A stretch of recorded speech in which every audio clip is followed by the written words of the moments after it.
Hey everyone, in today's video, I'm going to show how to add another YouTube channel onto a different Google account by managing permissions.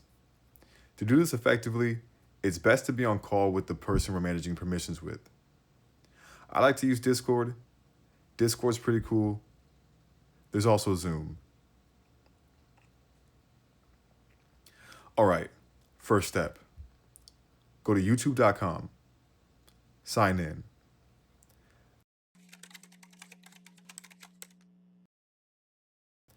Now that we're signed in, select the channel that we're managing. For example, Steam Fusion. Go to Settings, click on Add Channel Managers.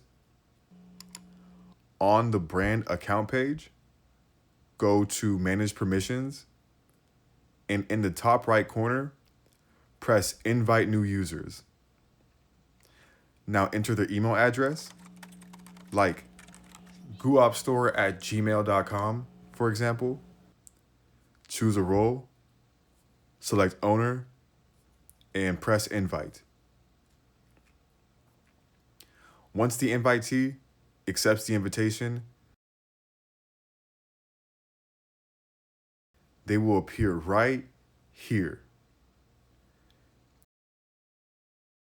And after 8 days, it will now be possible for the new invitee to become the primary owner of the channel.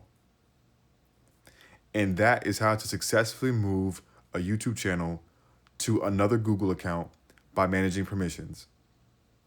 I hope all the information in this video was useful. Peace out and have a good one.